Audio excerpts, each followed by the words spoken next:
Hello everyone. दोस्तों आज हम आपके साथ डिस्कस करने जा रहे हैं एचपीपीएससी का जो पेपर है पीजीडी केमिस्ट्री का।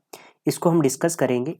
ये पेपर हुआ था 21 जुलाई 2024 को कंडक्ट करवाया गया था और इसकी जो आंसर की है वो आ चुकी है। उसके अकॉर्डिंग ही हम इसके आंसर देखेंगे और किन्हीं क्वेश्चन में डाउट है तो उनको भी हम सॉल्व करने की कोशिश करेंगे। तो शुरू करते हैं दोस्तों। इसमें 50 क्वेश्चन है और ये पेपर 1 है जो इसको हम डिस्कस करेंगे। तो शुरू करते हैं। पहला क्वेश्चन है, इसमें दिया गया आपके पास कि भारतीय संविधान के किस संशोधन एक्ट से सिक्किम को भारतीय संघ में राज्य के तौर पर शामिल किया गया। तो इसका राइट आंसर फाइनल आंसर की के अकॉर्डिंग यदि बात की जाए तो ऑप्शन डी सही हो जाएगा। 36वें जो आपका संशोधन है उसके द्वारा। तो 36वां संशोधन 1975 को हुआ था और इसके दौरान क्या हुआ था कि 22वां स्टेट हमारा सिक्किम बन गया था। ठीक है, अब सिक्किम की बात की जाए, सिक्किम आपका 26 अप्रैल 1975 को क्या हुआ, इसका गठन हुआ। ठीक है, ये आपने ध्यान रखना है। उसके बाद इसमें 4 ऑप्शन और भी दी गई है, 3 ऑप्शन, तो इनको भी जान लेते हैं। 31वें संवैधानिक संशोधन की बात की जाए 1973 को हुआ था और इसमें लोकसभा की सीटें थी जो 525 उसको बढ़ाकर 545 कर दिया गया। ठीक है, और इसमें जो यूटी का प्रतिनिधित्व था उसमें 25% से घटाकर कितना कर दिया गया, 20 कर दिया गया। ठीक है, उसके बाद 42 संवैधानिक संशोधन दिया गया है। इसमें ये 1976 को हुआ। ठीक है, और इसमें 3 शब्द आए थे, समाजवादी, धर्मनिरपेक्ष, एकता और अखंडता। ठीक है, और इसमें 10 मौलिक कर्तव्यों का भी उल्लेख मिलता है। ठीक है, ये मुख्य बातें हैं, वैसे तो और भी कुछ है इसमें। उसके बाद 40वां संवैधानिक संशोधन 1976 को हुआ। ठीक है, ये चारों ऑप्शनों का एक्सप्लेन हो गया। अब नेक्स्ट क्वेश्चन पे आते हैं। नेक्स्ट क्वेश्चन की बात की जाए तो इसमें क्वेश्चन पूछा गया कि भारत के राज्य जिसमें वाइल्ड लाइफ शिमली नेशनल पार्क स्थित है, उसकी पहचान कीजिए। तो वो कौन सा स्टेट है? तो शिमली पार्क की बात की जाए तो ये आपको सभी को आता होगा। इसका राइट आंसर फाइनल आंसर की के अकॉर्डिंग भी आपको पता है, इसका आंसर ऑप्शन बी हो गया, उड़ीसा। ठीक है, उड़ीसा में आपका नेशनल पार्क है, एक चिल्का है, वो भी आपने ध्यान में रखना है। शिमली पार्क हो गया। ठीक है, कर्नाटक ऑप्शन में दिया गया है। कर्नाटक की बात की जाए तो वहां से आपने नेशनल पार्क याद रखने हैं, बांदीपुर, भद्रा, सोमेश्वर और तुंगभद्रा। नागरहोल जो है ये बाघ अभ्यारण्य है। ठीक है, ये आपने ध्यान में रखना है, टाइगर रिजर्व है ये। उसके बाद मध्य प्रदेश की बात की जाए तो यहाँ से आपने कान्हा ध्यान में रखना है, पंचमढ़ी और बांधवगढ़ी आपने ये ध्यान में रखना है। ठीक है, उसके बाद आंध्र प्रदेश की बात की जाए तो नागार्जुन श्रीशैलम को आपने ध्यान में रखना है और ये बाघ अभ्यारण्य है। 1982 से लेके 1983 के बीच में ये बना था। ठीक है, अब बात करेंगे नेक्स्ट क्वेश्चन की। नेक्स्ट क्वेश्चन आपके पास दिया गया है तीसरा। इसमें दिया गया है भारत के राज्यों में हरियाणा राज्य का स्वच्छ सर्वेक्षण अवार्ड 2023 में कौन सा रैंक था या स्थान था। तो इसमें कौन सा स्थान था, फाइनल आंसर की यदि बात की जाए तो इसके अकॉर्डिंग इसका आंसर आपका ऑप्शन सी हो जाएगा, 14वां स्थान था। ठीक है, ये आपने ध्यान में रखना है। नेक्स्ट क्वेश्चन है, क्वेश्चन दिया गया है वुमेन एंड द वर्ल्ड नामक चित्रकला किसने बनाई। तो किसने बनाई थी ये? तो इसका राइट आंसर फाइनल आंसर की यदि बात की जाए तो ऑप्शन ए सही हो जाए, गणेश पाइन। ठीक है, इसके द्वारा ये बनाई गई चित्रकला।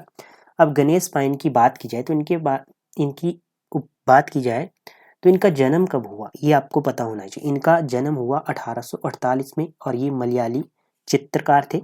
ठीक है, और जन्म की बात की जाए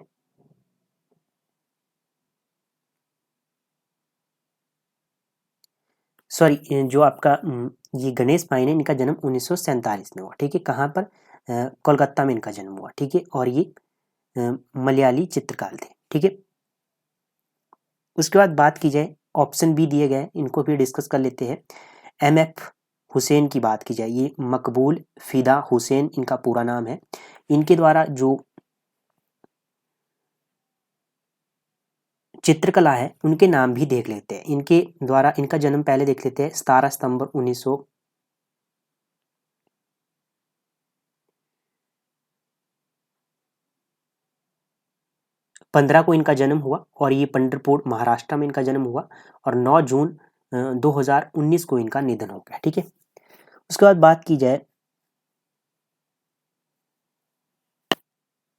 इनके द्वारा जो चित्रकला थी उनके नाम क्या है? एक तो ब्रिटिश राज आपने ध्यान में रखना है, 2009 में ये बनाई, ठीक है।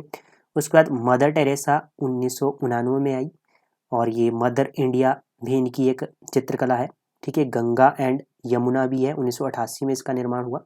और लेडी विद वीना 1979 में, ठीक है। पोस्ट कार्ड ये 1962 में, और ब्लैक हिल ये 1964 में। ये इनकी चित्रकला के नाम है, ये आपने पेंटिंग के नाम है इनके, ये आपने ध्यान में रखना है, ठीक है। नेक्स्ट की बात की जाए तो राजा रवि वर्मा की बात की जाए, 1948 में इनका जन्म हुआ। और वुमेन होल्डिंग अ फ्रूट ये इनकी पेंटिंग है। और एक है द मिल्क मेड, ठीक है, 1904 में इसका निर्माण किया इन्होंने पेंटिंग का। उसके बाद है सतीश गुजराल।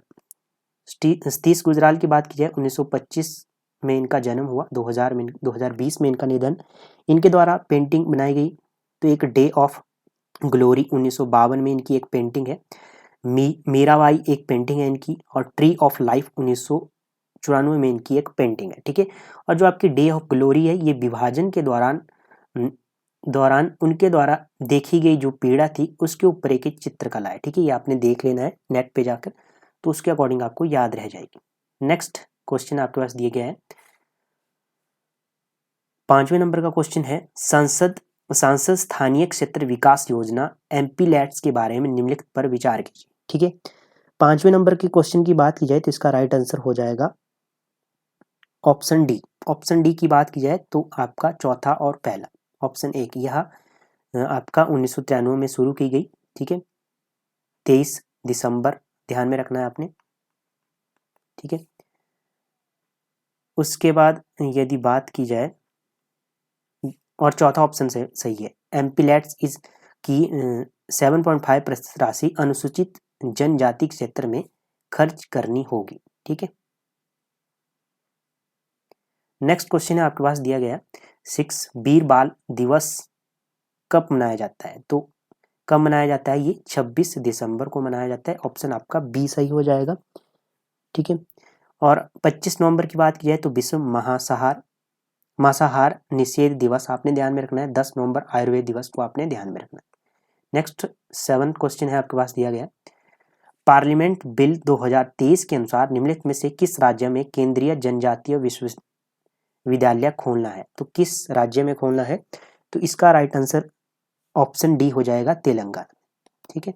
नेक्स्ट क्वेश्चन है आपके पास दिया गया, वर्ष 2019 में निम्नलिखित में से किस राज्य में वन विभाग, wild life trust of India, international fund of animal welfare, rhino conservation project आरंभ किया गया? तो किस राज्य में किया गया? तो इसका राइट आंसर हो जाएगा ऑप्शन बी, असम, ठीक है। 9 क्वेश्चन है आपके पास, किस देश में हूती नियंत्रण क्षेत्रों में लाल सागर में जहाजों पर मिसाइलों तथा ड्रोनों द्वारा आक्रमण हो रहे हैं? तो ये किसके द्वारा? तो इसका राइट आंसर हो जाएगा ऑप्शन ए, फाइनल आंसर की अकॉर्डिंग यमन दिया गया है, ऑप्शन ए, ठीक है। नेक्स्ट क्वेश्चन है आपके पास 10 नंबर क्वेश्चन की बात की जाए तो इसमें दिया गया है, निम्नलिखित में से किस देश को पुरुषों की क्रिकेट टीम ने सबसे अधिक कप जीते हैं? तो किसने जीते? ये तो आपको आता ही है, ऑप्शन सी सही हो जाएगा, ऑस्ट्रेलिया, ऑप्शन सी सही हो जाएगा, ठीक है। नेक्स्ट है, वर्ष 2023 में यूनेस्को शांति पुरस्कार किसे मिला? तो किसे मिला? ये ऑप्शन बी सही हो जाएगा, एंजेला मार्केल, ठीक है। ऑप्शन क्वेश्चन नंबर 12 की बात की जाए तो इसमें आपको पहचान करनी है, वर्ष 2023 में साहित्य नोबेल पुरस्कार के बारे में पहचान कीजिए। तो ये एक ऑस्ट्रेलिया के लेखक को दिया गया, ये ऑप्शन गलत है, ठीक है।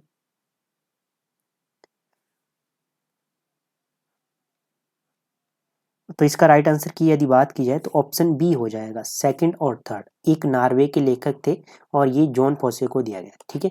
तो ऑप्शन बी सही हो जाएगा। नेक्स्ट क्वेश्चन है, वर्ष 2023 में यूएसए द्वारा चीन के जासूसी गुब्बारे को गोली मारकर नीचे गिराने के बारे में निम्नलिखित में से कौन सा सही है? ठीक है, तो इसका राइट आंसर हो जाएगा आपका ऑप्शन डी सही हो जाएगा, इसे अटलांटिक महासागर पर गिराया गया। कहाँ? अटलांटिक महासागर पर गिराया। नेक्स्ट है, जैमसिका देश किस महाद्वीप में है? तो जैमसिका देश की बात की जाए तो ये है आपका ऑप्शन सी सही हो जाएगा, उत्तरी अमेरिका। आगे है उस देश की पहचान कीजिए जो पैसो मुद्रा इस्तेमाल करता है। तो अर्जेंटीना की ये मुद्रा है। ठीक है, मॉरिशस का मॉरिशस रुपया है, अफगानिस्तान की अफगानिस्तान है। ठीक है, भूटान की आप मुझे कमेंट बॉक्स में बताएंगे इसका कौन सी मुद्रा है। तदित प्रत्यय वे होते हैं, तो इसका राइट आंसर हो जाएगा ऑप्शन सी, जो क्रिया के धातु रूपों को छोड़कर अन्य शब्दों के साथ लगते हैं। उस आदमी को यहाँ बुलाओ रेखांकित पद में विशेषण है, तो इसमें क्या है विशेषण? 17 का ऑप्शन बी सही हो जाएगा, सार्वनामी। ठीक है, नेक्स्ट है सरस्वती पूजा के उपरांत बच्चों को प्रसाद दिए गए। ठीक है, तो इसमें संप्रदान है, ऑप्शन आपका बी सही हो जाए। नीला का भाववाचक रूप है, तो नीला का भाववाचक रूप 19 की बात की जाए ऑप्शन बी हो जाएगा, नीलिमा। चलते चलते वह अचानक गिर गया, तो इसमें क्या है क्रिया बतानी है आपने, गिरा गिर पड़ा में, तो इसमें ऑप्शन डी सही हो जाएगा, संयुक्त क्रिया। ठीक है, वाक्य में उद्देश्य का अर्थ होता है, उद्देश्य की बात की जाए तो इसका अर्थ क्या होता है? 21 की बात की जाए तो वाक्य में जिसके बारे में कुछ कहा जाए उसे उद्देश्य कहते हैं। उपहास का पर्यायवाची क्या होगा? उपहास की बात की जाए तो 22वें क्वेश्चन की बात की जाए ऑप्शन टी, मजाक उड़ाना। ठीक है, ऑप्शन सी सही हो जाए। जुतियां चटकाना मुहावरे का अर्थ है, तो इसका क्या अर्थ है? ऑप्शन बी सही हो जाएगा, बेकार में इधर उधर भटकना। यहाँ शोर मत करो, इस वाक्य में रेखांकित पद है, तो रेखांकित मत की बात की गई, तो मत आपका रेखांकित है, इसका आंसर क्या हो जाएगा? तो ऑप्शन बी सही हो जाएगा, निषेधात्मक धार्तक निपात। ठीक है, चंचला स्नान कर आई चंद्रिका पर्व में, जैसे उस पवन तन की शोभा आलोक मधुर थी, ऐसे किस अलंकार का उदाहरण है? ये तो इसमें ऑप्शन आपका 25 की बात की जाए तो ऑप्शन सी सही हो जाएगा, अतिशयोक्ति। ठीक है, नेक्स्ट इंग्लिश के क्वेश्चन है, choose the right option of filling in the blanks. 26 की बात की जाए तो इसका राइट आंसर ऑप्शन ए सही हो जाएगा, we encounter dash more dash in our journey, तो ऑप्शन ए सही हो जाएगा 26 का, इफ यू ट्रेवल्स। ठीक है, नेक्स्ट है about dash pen dash books and dash board, तो इसका राइट आंसर हो जाएगा E some is about a pen some books and some boards. ठीक है, ऑप्शन डी सही हो जाएगा। Choose the correct indirect form of following, तो my sister says I am excited to travel in a plane. ठीक है, तो इसका क्या होगा राइट इनडायरेक्ट? तो 28 की बात की जाए तो ऑप्शन बी सही हो जाएगा, my sister say that she is exact to travel in a plane. ठीक है, नेक्स्ट है, नेक्स्ट आपके पास क्वेश्चन दिया गया है, इसमें आपको अंडरलाइन है उसको आपने बताना है। ठीक है, 29 की बात की जाए तो the critical situation called forth all my courage. ठीक है, तो इसका राइट आंसर क्या हो जाएगा? 29 की बात की जाए option D, bought out. Choose the correct active passive, active passive की बात की जाए तो no reason for a storage of medicine are being given, तो इसका राइट आंसर क्या होगा? 30 की बात की जाए तो ऑप्शन डी सही हो जाएगा। ठीक है, they are not giving any reason for the storage of medicine. ठीक है, इंडिकेट द सिनोनियम आपको बताना है, अंडरलाइन किया हुआ वर्ड, तो while dancing his look rather clumsy, तो इसमें क्या होगा? क्लंजी का पहले आपको अर्थ पता होना चाहिए, भद्दा अनाड़ी या उदंड कह सकते हैं इसको। तो इसके जो सिनोनियम बनते हैं, एक तो आर्टलेस आपने ध्यान में रखना है, टैलेंटलेस आपने ध्यान में रखना है, तो इसका राइट आंसर बन जाएगा ऑप्शन ऑकवर्ड, आपका ऑप्शन सही हो जाएगा, ऑप्शन बी। ग्रेसफुल आपको पता है सुंदर होता है, एक्टिविटी की बात की जाए तो सक्रिय, डेविन की बात की जाए तो दिव्य जिसे कहते हैं।